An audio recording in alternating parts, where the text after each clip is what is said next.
because there is litigation risks or dispute risks involved with mergers and acquisitions, is there anything that clients are looking to do, whether it's on the buy side or the sell side, to help them mitigate those risks when they're doing due diligence as part of the deal? Companies are preparing sell-side diligence and diligencing their own accounts, their own records, their own company to make sure they have a full understanding of the assets, the operations they're trying to dispose of, and just as importantly, how a third party may be viewing those assets and operations. Kevin, can you give us some examples of where their disputes are most likely to arise?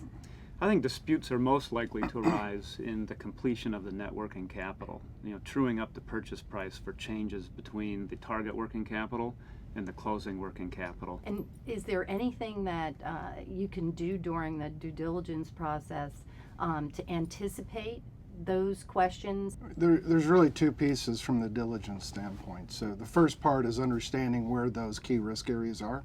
Do we have a full understanding of how the company is utilizing their own accounting methodologies, judgments, and estimates? Step two is how do you translate that into the legal language of the purchase agreement? And that is many times where the difficulties start arising that you see later in the dispute side. How is it defined? Is the definition clear, concise? Is it the consistency of the definition actually apply to the items you want it to apply from? And then, of course, you have two different parties looking at the same words who can come to different conclusions. Brian, have you seen clients working to take steps in advance of putting something up for sale?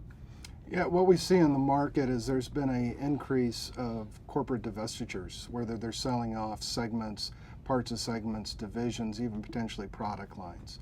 So what has evolved over time in the marketplace is the corporations, as they've seen buyers come in and seeing the process extended, people trying to get the information they require that's not a normal item coming out of their system, they've kind of stepped back and said, boy, let us be prepared so when we're ready to sell this operations, we are in the best position to have the information the buyer want, and more importantly even is, do we have all the information we need to appropriately value our operations and the assets we're willing to sell?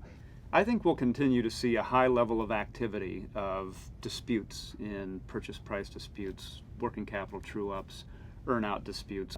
The purchase price adjustments, earn-out provisions, those have a direct and oftentimes material impact on the purchase price. So I think companies will put a fine eye on all of the closing accounting to true up and make sure they're maximizing their purchase price. If both of you could take a moment to just give your thoughts as to what trends or maybe some issues you would advise your clients to either think about in 2013 and on, or maybe some leading practices that you could encourage them to adopt. Thinking through the purchase agreement and making sure that on a regular basis the corporate attorneys who are drafting the agreements are talking to the diligence professionals to understand what risks exist, what accounting issues are known to the diligence team that perhaps the attorneys aren't aware of. In the U.S., what we are seeing in the marketplace today, those private equity firms or corporate entities that have been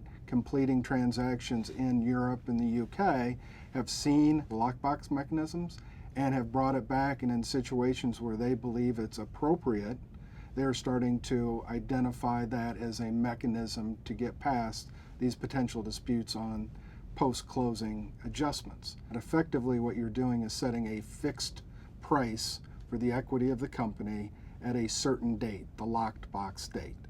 So all the work that's being done in the U.S. normally post-closing, the net working capital adjustment, indebtedness, cash adjustment, or any other adjustments to the purchase price is effectively built into a price at a certain date.